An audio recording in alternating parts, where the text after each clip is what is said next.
Well, it's happening. We're having a new moon in Capricorn, and we're moving forward into the year 2025. I wonder what people are thinking about. Are you setting goals for 2025? What are the things you're hoping to really move forward with? We're being called to a new place of deeper authenticity. We're being called to work at having a little bit more self-discipline. We're being called to end things or embrace endings of things that really don't serve our higher good. It's time to look at what we really want, to really reach out and be who we are, and set goals in a disciplined way as to how to move forward. So this is a very get real new moon and a very get real new year that are coming up. How do you feel about this new year? Are there endings that you see coming that are going to almost be inevitable in 2025? Sometimes it's a person in your life, a friend, a family member, a partner. Sometimes it has to do with career. How many of us have spent years stuck in dead-end jobs that don't serve our higher purpose, that in essence dim our energy, dim our light? So for many people, I think they're looking towards 2025 as a time to reestablish what they want in their career and create creatively. What do you need to limit or close to open up new space for yourself? New space that gives you the time, the room, the finances to indulge some of those creative passions in 2025. What are you waiting for? This is the time to sit down and map it out. Get in touch with that inner intuition.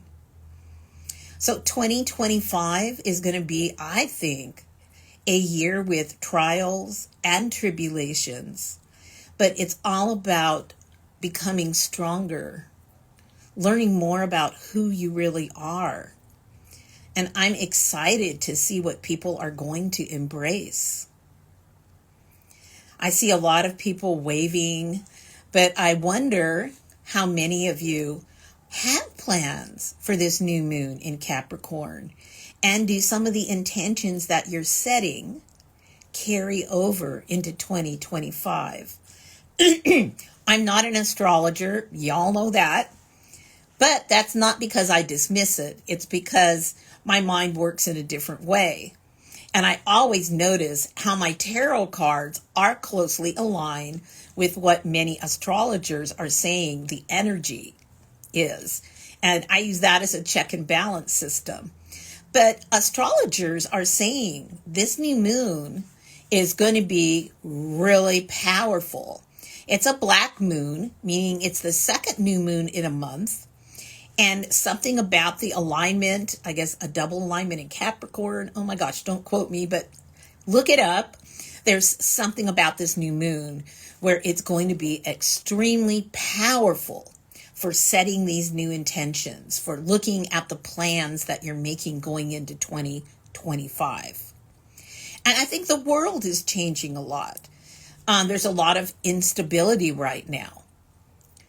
But at the same time, that creates fissures and openings. Where does your desires, where do your values fit with that? Because another thing about the Capricorn new moon, clarify your values. What do you believe is important? I think it's very polite nowadays. We generally ascribe to many beliefs, which is good, and we allow many things. But sometimes I think we forget that we're allowed to have values and opinions of our own, and that those really are the beacons that lead us forward. I was looking at the number 9 cards in tarot, and I really did get some insight from that. The major arcana number 9 card for this year is actually my life path card, the Hermit. And I think very much this is a year of self-reflection, evaluation, getting in touch with those higher energies and the plan that they have for your life. We all set plans for our lives, but what if we could see something we haven't even imagined? A higher path, more than we could think of asking for our own selves. Well, getting in touch with your spirit guides, getting a tarot card reading can help with that. Whatever it is you use to contact the universe, and really ask, what is it that I can reach for? What can I do to embody this energy and align myself with it? It doesn't mean you perfectly are an archetype of that energy. We're human, we're evolving, and we change. But think about the Hermit. And what's fascinating is you can be the Hermit even when you're in the midst of a group of people. Because the Hermit, all the action is really engagement on the inside. You can live with family, you can be around your friends, and a lot of times they don't even know the inner work that's happening. Some of the other 9 cards, when you look in tarot at the different suits, what they're telling us that 9 can mean. You know what? Time to give up the overthinking, the anxiety about things. When you're in touch with a higher power and you're trusting things as they unfold, that you can work with that energy, it's amazing how that anxiety disappears. And when you go past the either or type of dual thinking, and you embrace things from a universal wisdom perspective, oh my goodness. How comforting, how enlightening. It really eases that overthinking and that anxiety that we get into. So many young people now, I'm so surprised, have anxiety and panic attacks. It wasn't even something I knew about when I was younger. And I think there's something about the way we're approaching life that anxiety, overthinking, over-planning keeps us up, and it produces anxiety in us. One of the other cards that came up was the 9 of Pentacles. And you know what? It's okay for us to indulge in our comforts, in the beautiful things that surround us, the things that we've earned, that we've worked for, the things the universe has gifted us with, that sensuality, that beauty. It's good to spend time alone in nature. It's good to embrace the gifts we've been given with gratitude. So that's another thing in the number 9 year.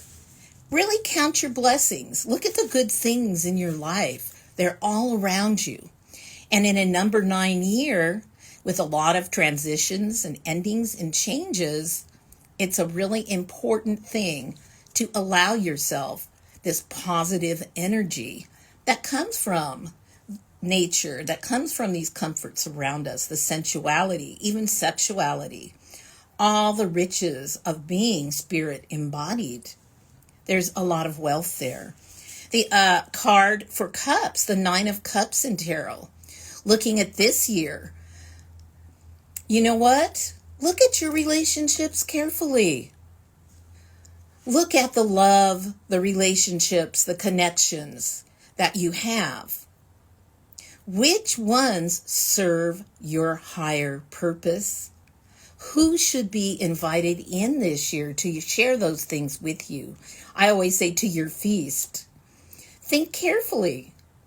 It might be time for some people to move on, to not be admitted to this feast, to freely partake of a relationship with you, or for you to spend your love and emotions on them so freely. So look at evaluating relationships in 2025 as well. And often that opens up time and space for you, because when you're being authentic to who you are and you're aligned and vibing, it's amazing how you attract people into your life that fit that vibrational energy. A whole new group of supportive people rallies around you. I'm not saying it's always easy. A lot of them may even be online, but they're there for you. And the last of the suits to look at in tarot are the wands. I often refer to this card as the wounded healer. Many of us have suffered a lot in the last year. And we've been hurt. We've gone through challenges. But you know what? We heal. We transmute that energy. It gives us even more strength to move forward. And you'll see those wands he's not hiding behind those wands. They're not a wall in front of him.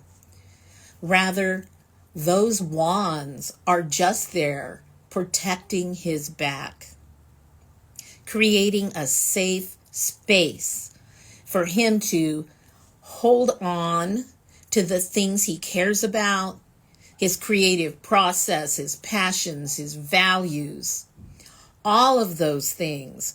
He's not letting go of them. He has simply healed and created a safe space from which to face the world. That's real authenticity, and it's not always easy. So I think that's a lot about this energy as we move forward in 2025. Really think about it as you set intentions with this new moon. And yes, that's a fly. Because of the cats attacking all my plants downstairs, the 7 cats the 4 kittens have rowdied up all the cats. Even the elderly cats are now knocking flowers over and plants. So I had to move them all upstairs into what's called the witch room. And because of that, I think balancing the moisture up here, there's little flies that are emerging from some of the soil. So I'm going to be doing some repotting later and looking at that. This room is so full of life. When I first got this house, I was told never to sleep in here because it was haunted.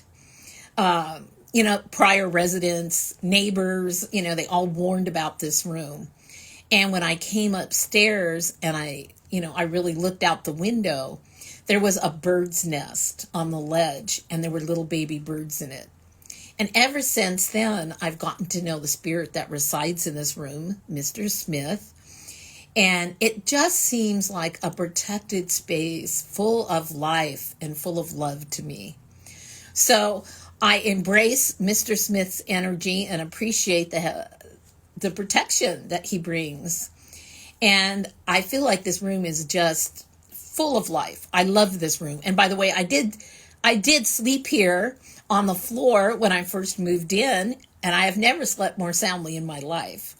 So bringing the plants up from the living room, even though I miss them down there, I love having them up here in my room of life. Maybe that's what I should call it instead of we call it the witch room. Maybe it's really my room of life. I just feel so happy up here. And it's got a west-facing window. And I really like that sun, especially in the winter. I get a little more warmth and light from it. So anyway, if you see the fly, that's what the fly is all about.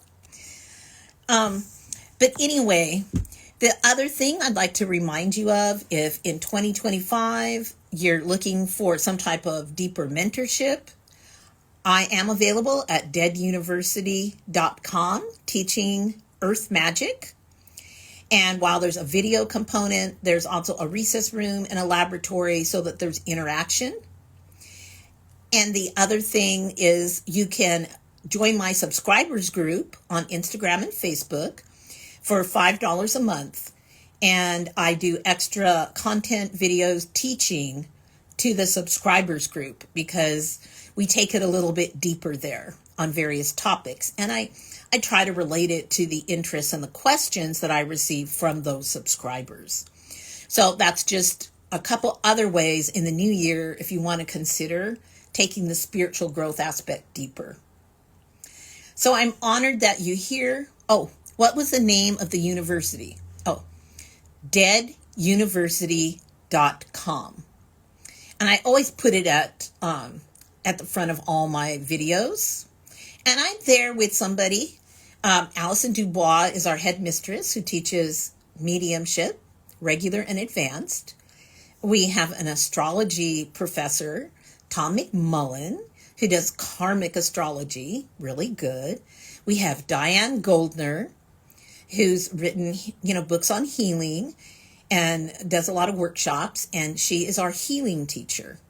And then I have Earth Magic, which covers just about everything: herbs, crystals, tarot, pendulum work, a little bit of spirit work, spells, setting intentions. And I have everything on site, tons of handouts, because you guys know how I am. I don't like people to have to spend a lot of money on stuff. So I have tons of handouts there, enough to make a book of shadows and enough to make a very nice tarot journal. And I have tons of information available on handouts in Dead University. I also give handouts occasionally on my subscribers group. That's a good place to start. It's a little less expensive. And it's a good place to have, interaction with other people that you can kind of get to know who are in the same groove. So that's it for today. I wish you a fabulous new moon in Capricorn. And I just couldn't let this opportunity pass. Thank you so much for being there. Thank you so much for all your support. It means the world to me. In my 50s, unfortunately, I got divorced after a very long-term marriage, and my whole life opened up. I stepped into being authentically who I really was. I embraced my family heritage and stepped forward. I would never go back. And even though I've lost a few friends, I've gained so many more, and people who are in real alignment with my life and my purpose and my energy. And I'm almost 69, and I have never felt happier or more vibrant than I do now. That's what I hope for you with this energy in 2025. Fearlessly embrace who you are. Be in alignment with that. It's your gift to the world. And it will make such a difference when you embrace it freely. So many, many blessings and Happy New Year as we move ahead.